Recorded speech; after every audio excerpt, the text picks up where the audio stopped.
Olá, meus amigos, um dia de muita paz para todos nós. Hoje, exatamente 27 de novembro de 2023, estamos nós reunidos para estudarmos a obra Revista Espírita. E na Revista Espírita, nós também estamos no mês de novembro de 1860. Vamos envolver a nossa amiga Aramita, que irá fazer a nossa prece de gratidão. E logo depois, Carlinha e Aramita irão conduzir o nosso estudo da obra Revista Espírita. Gratidão é o que queremos te dizer, Pai, por essa oportunidade de estudo, de encontro, de momentos de parar e refletir na vida além da vida. Esquecer um pouco do mundo material, das coisas do ganho, da sobrevivência, para nós vermos uma outra sobrevivência, a sobrevivência da alma, o que realmente importa, a vida no outro lado desta vida. Então ajuda-nos para que nós possamos realmente aqui estarmos, nós aqui e você, onde quer que você queira, que você vá ouvir esse estudo. Que você possa estar presente, que nós possamos estar presente, que nós possamos dar toda a atenção e o entendimento por esse trabalho, que parece coisas só burocráticas, mas que dentro dessas coisas burocráticas tem lições, tem ensinamentos, tem verdades que possamos aproveitar. Então ajuda-nos, Senhor, porque Tu sabes que somos espíritos impacientes, rebeldes, que queremos que só seja feita a nossa vontade. Então ajuda-nos a aprendermos a fazer a Tua vontade e ficar contigo, porque Tu está conosco hoje e sempre, que assim seja. Ainda estamos no boletim e hoje iniciaremos o dia 19, sexta-feira, 19 de outubro de 1860, a sessão particular.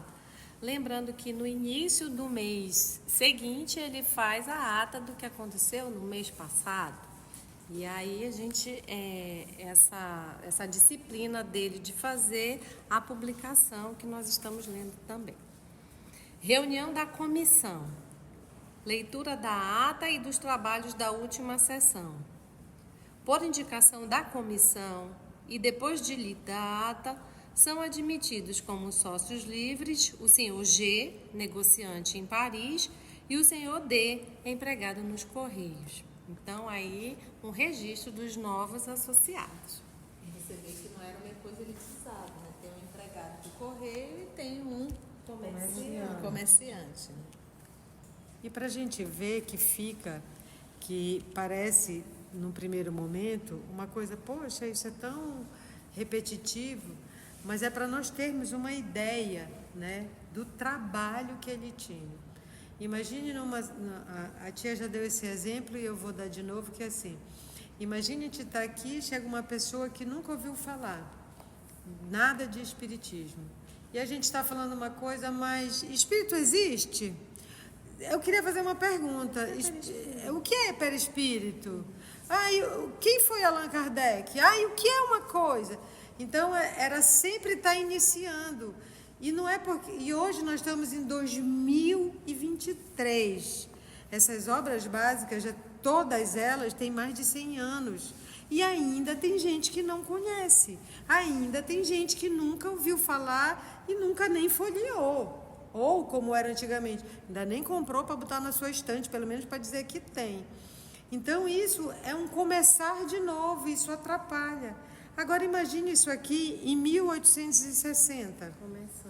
Isso começando, isso sendo novidade, isso sendo motivo para festa. Naquela época fazia-se festa para mostrar os espíritos. Então tinha muita gente que pensava, e isso, tal como acontece hoje, dizia assim, olha, vai lá que a Conceição dá uma palestra maravilhosa. Aí de vez em quando aparece um assim, né? porque ela é maravilhosa e todo mundo fala. Então imagina que as pessoas diziam, olha, o senhor Allan Kardec é um cara muito sério. Aí a pessoa, eu posso ir lá? Eu posso ir lá? Então ia qualquer um. Daí a gente saber dessa indicação para a pessoa ser admitida como sócio para ir para a reunião. Isso é uma dificuldade. Aí depois a gente vai ver aqui quantas evocações, quantas comunicações, quantas coisas. Se hoje em dia a gente olha e ainda fica, será que isso é verdade? Será que isso, a gente ainda bate cabeça? Imagine naquela época que era o zero. O cara dizendo que, olha, sabe como o planeta Terra se formou? Os anjos trouxeram 4 pedaços de outros planetas que se chocaram e formaram o planeta Terra. Sabe como foi? O fulano de tal tem um sistema, o fulano de tal tem um sistema. E ele tinha que ter esse trabalho de analisar. Então, a gente está vendo aqui quanto trabalho esse homem teve. Sem Google, sem luz elétrica, sem máquina de datilografar, sem caneta Bic, sem impressora, sem papel almaço. Né? Aí eu sou da época do papel almaço, que horrível. É como se fosse todo o arquivo do início da compilação, da codificação. Então, é todo um arquivo, olha, reunião tal, o que nós fizemos, vai ele pesquisando, espera aí, vamos ver em que reunião veio o espírito tal, está tudo registrado. É uma doutrina com seus arquivos, né? Comunicações diversas. Primeira, leitura de uma comunicação recebida pela senhora de seu irmão. É extraordinária pela elevação dos pensamentos, provando a afeição que os espíritos conservam por aqueles que amaram na terra. Segunda, a senhora Déias lê a evocação de uma antiga empregada de sua família já falecida. Essa evocação, na qual o espírito prova sua afeição e os seus bons sentimentos, oferece uma notável particularidade na forma da linguagem, que é, em todos os pontos, semelhante à da gente simples do campo, havendo o espírito conservado até mesmo as expressões que lhe eram familiares. Duas coisas para anotar aqui. Que tinha essa dúvida se o espírito, quando desencarna, ele levava suas afeições, os seus amores. Então, aqui já tem 2 comunicações por pessoas diferentes, provando que, sim, eles levam suas afeições e até os seus jeitinhos de falar. E ele fala aqui também que evoca sua empregada já falecida, porque pode evocar espíritos ainda encarnados. Terceiro, caso de identidade relativo ao espírito Charles de P, evocado na sessão de 5 de outubro. A pessoa com quem já se havia comunicado em Bordeaux e que o tinha evocado novamente nos primeiros dias deste mês, por ele soube que o chamaram na sociedade, onde tinha confirmado o que dissera a respeito da causa acidental de sua morte. Pouco depois, essa pessoa recebeu a carta do senhor Allan Kardec, transmitindo detalhes da evocação feita na sociedade. Lembra essa carta? Ele foi evocado para saber se foi acidente ou se tinha sido assassinado. Ele disse não, foi acidente e relatou o que tinha acontecido. Outros detalhes que a gente pode ver dessa ata é assim: em 1860, as pessoas, a grande maioria, não dizia o seu nome. Não tem aqui senhor G, o senhor D, a senhora Deus. Não é por conta de preservar a identidade da pessoa. É por vergonha, é por receio, é por medo de ser retaliado, entendeu?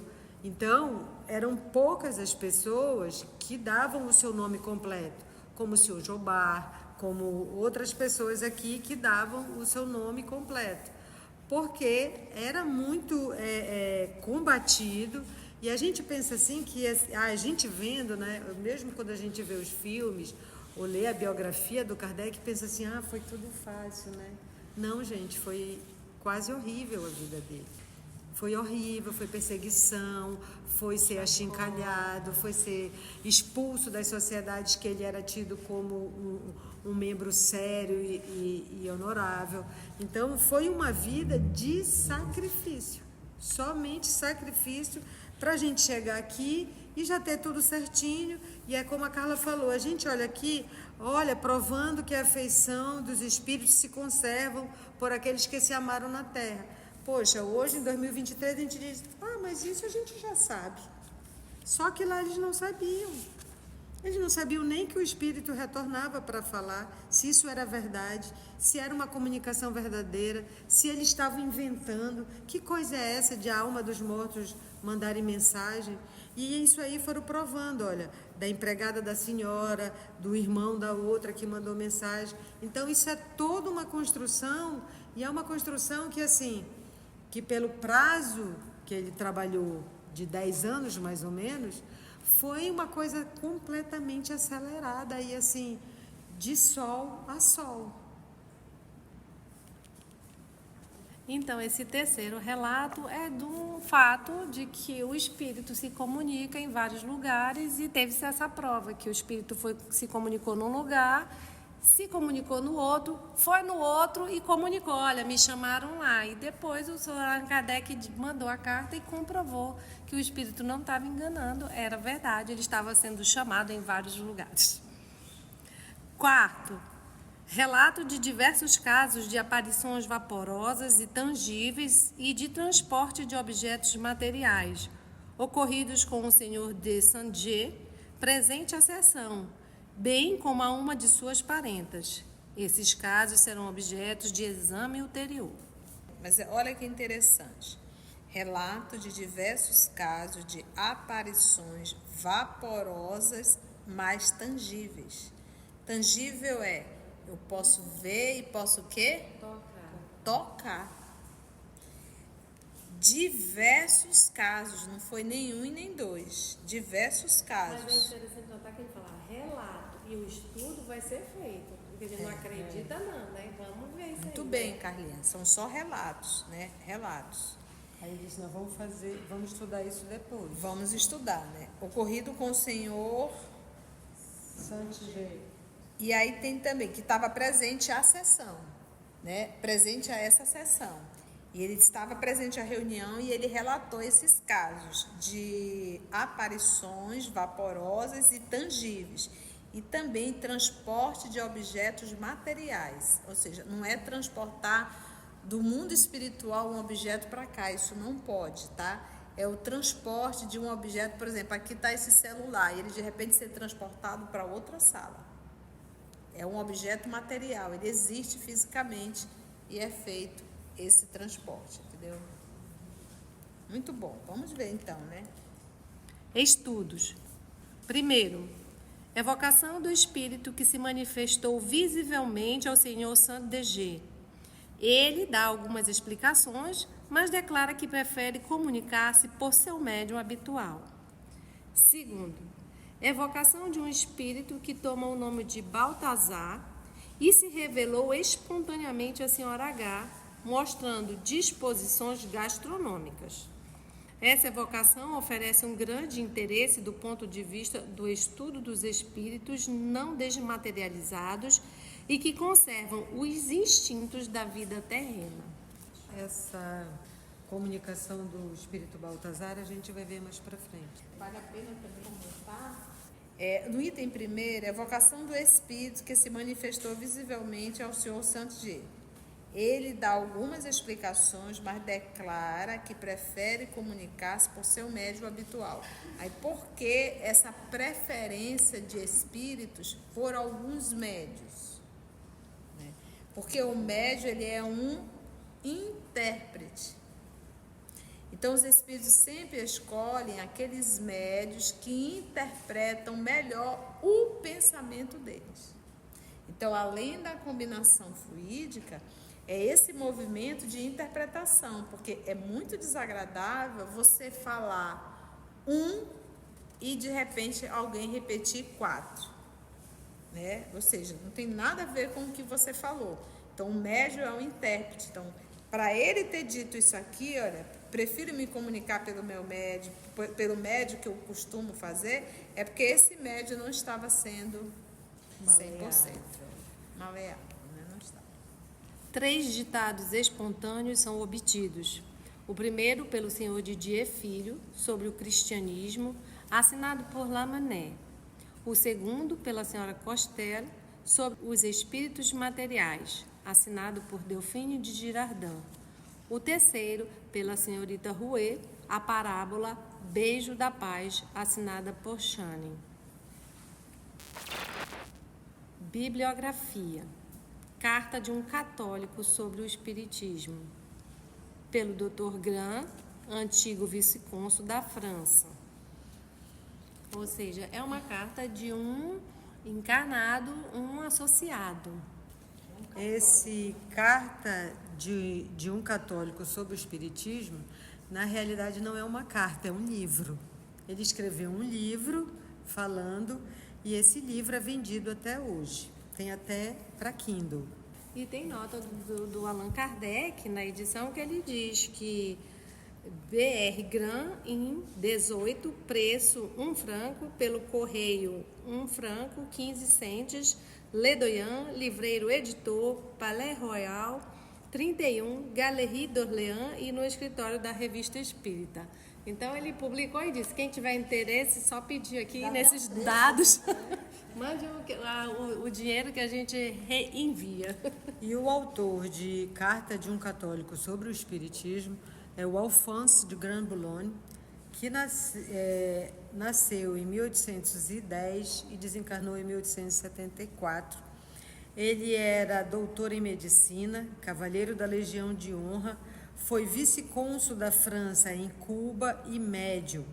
Ele é mencionado no Livro dos Médios, na primeira parte, em Noções Preliminares, no capítulo 4 dos Sistemas. Ele desencarnou de uma doença do coração em 1874 em Paris. Foi autor de vários livros sobre medicina. Allan Kardec faz essa recomendação da brochura em novembro de 1860. É vendido até hoje, tá? O autor desta brochura propôs-se a provar que se pode ser, ao mesmo tempo, bom católico e fervoroso espírita. Neste sentido, prega pela palavra e pelo exemplo, pois é sinceramente uma e outra coisa. Por fatos e argumentos de uma lógica rigorosa, estabelece a concordância do espiritismo com a religião e demonstra que todos os dogmas fundamentais encontram na doutrina espírita uma explicação suscetível de satisfazer a razão mais exigente, que em vão a teologia se esforça para dar. De onde conclui que, se esses dogmas fossem ensinados desta maneira, encontrariam bem menos incrédulos e que, portanto, devendo a religião ganhar com essa aliança, dia virá em que, pela força das coisas, o espiritismo estará na religião ou a religião no espiritismo. Como disse a tia ontem no Evangelho e repetindo o Chico, o espiritismo não é o futuro das religiões, mas as religiões vão chegar a esse futuro, de compreender essas noções espíritas. E a gente conhece uma pessoa muito maravilhosa, muito cara ao nosso coração, que ele é católico, e ele diz que para ele, ele não abre mão da ideia da reencarnação, que o catolicismo aprenderia muito com essa noção e quanta coisa vamos dizer assim, se explicaria, se encaixaria nessa noção e ficaria tudo bem correto. Eu acho que deve ser mais ou menos por esse caminho que o Dr. Grand-Boulogne vai. Parece difícil que, após a leitura desse opúsculo, esse pequeno livro, aqueles que os escrúpulos religiosos ainda afastam do espiritismo não sejam levados a uma apreciação mais sadia do problema. Aliás, há um fato evidente, é que as ideias espíritas marcham com tal rapidez que, sem ser adivinho nem feiticeiro, é possível prever o tempo em que serão tão gerais que, querendo ou não, ter-se-á que contar com elas. Essas ideias conquistarão foros de cidadania, sem haver necessidade da permissão de ninguém, e em breve se reconhecerá, se ainda não se fez, a absoluta impossibilidade de lhe deter o curso.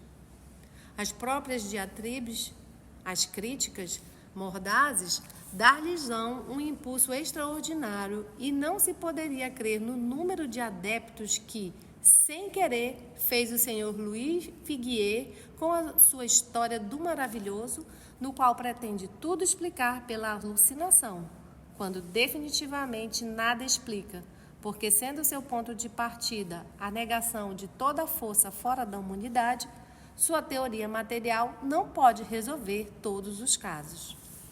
O senhor Louis de Figuier, ele está na Revista Espírita de setembro de 1860, com essas histórias do maravilhoso e do sobrenatural. Foi um cientista e escritor de grande repercussão, tanto na França como fora dela, e a gente já comentou isso, está no canal, em setembro de 1860. É legal, né, também. Vale a pena rever. E a gente vê, por exemplo, a gente está lendo um texto de 1860, nós estamos no ano de 2023. Então, hoje nós temos um filme, Vida Além da Vida, né? Nós tivemos Ghost, nós tivemos o sexto sentido, os outros, nós tivemos novelas, a palavra reencarnação hoje está vulgarizada. A palavra foi criada pelo professor Allan Kardec. Então, hoje se fala reencarnação, assim, a palavra está vulgarizada. Todo mundo sabe o que é reencarnação. Pode até não aceitar, mas sabe o que é. Então, a gente percebe que o texto que ele está falando é isso mesmo. Então, hoje o que o Espiritismo nos ensinou, no século XIX, hoje está na arte. Está em todos os cantos. Então, a gente percebe que está, sim, progredindo, que está, sim, galgando. Então, vai chegar uma hora que isso vai ser o óbvio, porque não vai ter mais como negar. Cada vez mais nós vamos ter um número de crianças, de espíritos nascendo, com a faculdade mediúnica cada vez mais aflorada. Nós temos hoje crianças que contam e falam do passado delas, de outras vidas, de outras existências, porque a vida é uma só, né? Existências são várias. Então, vai chegar uma hora que não tem mais como negar, né? É a mesma forma querer ficar insistindo que o Sol está girando em torno da Terra, né? E a tia falou desses filmes que são, assim, vamos dizer, descaradamente sobre espíritos. Mas em quantos filmes a gente considera normal, e até em conversas alguém diz, olha, eu vi, a pessoa falou comigo, eu tive um insight, assim, então, assim, tá muito tranquila essa situação de que fulano veio me avisar, tem muito isso, e a gente nem questiona mais, já tá, meu Deus, quando foi, como é que ele tava, quer dizer, já embarca. Hoje, vocês sabem que eu não assisto seriado, Netflix, essas coisas, eu não assisto realmente, não é porque eu até queria sentar, mas não dá tempo. Quando eu tenho tempo, eu vou pintar. Os quadros? Não, muro. A casa.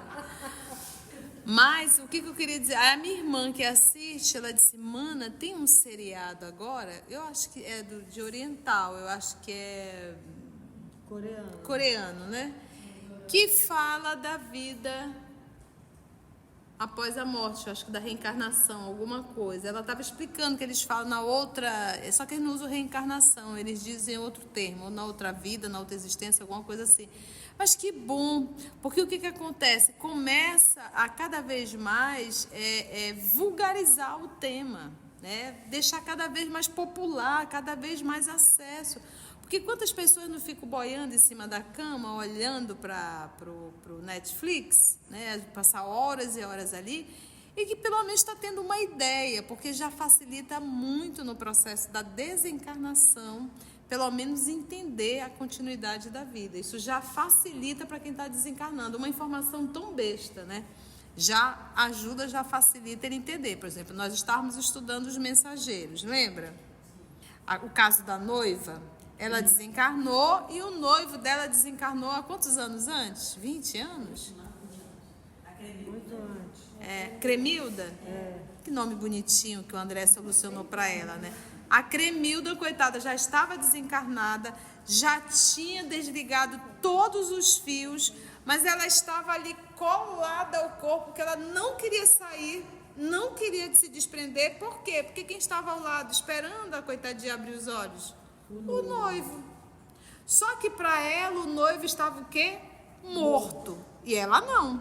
Então para ela estava vendo uma assombração. Então foi necessário afastar o noivo para ela poder abrir os olhos. Falou com o Aniceto, era espírito, mas para ela não é espírito. Então tá tudo muito bem. Então ela disse, falei com o vivo, né? Ela disse, que bom. Né? É o doutor, né?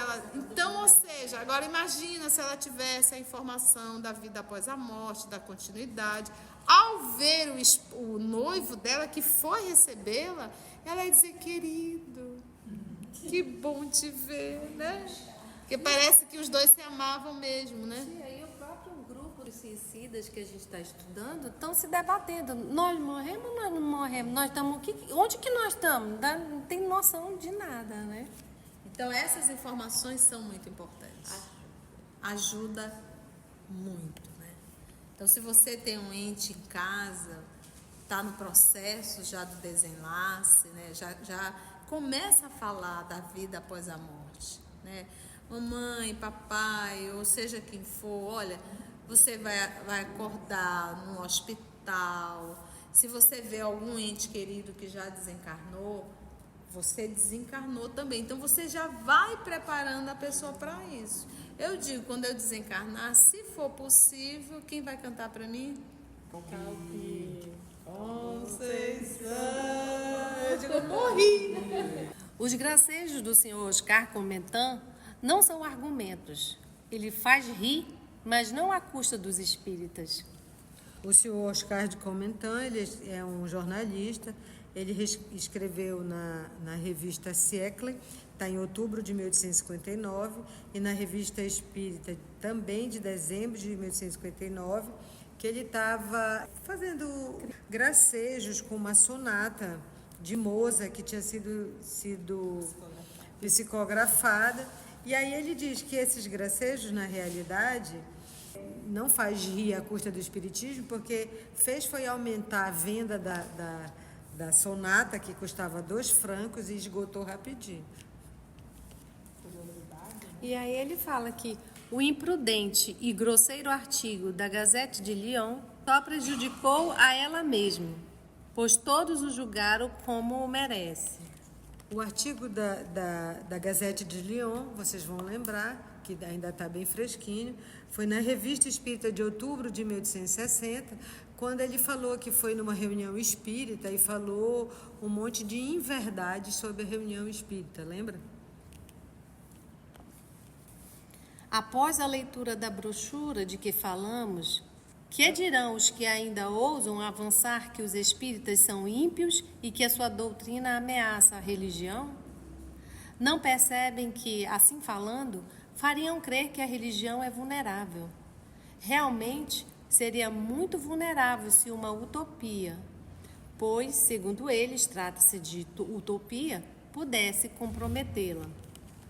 Que religião é essa que uma utopia, ou seja, uma fantasia, uma ilusão, pudesse comprometer a religião católica, que era tanto esse medo do espiritismo. Se não tinha força, se uma brincadeira podia desmanchar, né? Que religião era essa? Não receamos dizer, todos os homens sinceramente religiosos, e por isso entendemos os que o são mais pelo coração do que pelos lábios, reconhecerão no Espiritismo uma manifestação divina, cujo objetivo é reavivar a fé que se extingue. Recomendamos insistentemente essa brochura a todos os nossos leitores e cremos que farão uma coisa útil procurando propagá-la. Então, a Revista Espírita dá uma dica de leitura, como muitos canais hoje, né? Dá uma dica de leitura, diz o valor, diz onde você encontra, ainda faz um apanhado sobre a obra. E assim finalizamos nosso estudo de hoje. Se você chegou até aqui o final, deixa seu comentário. É muito importante a gente poder ler o teu comentário. Não esqueça de curtir para que possa divulgar a página. Dá o seu like, né? E, se possível, faça a sua inscrição no nosso canal e toca o sininho. Porque quando você toca o sininho, o YouTube avisa para você quando o EOS publicar um novo estudo. Então, receba um grande abraço da família EOS Manaus.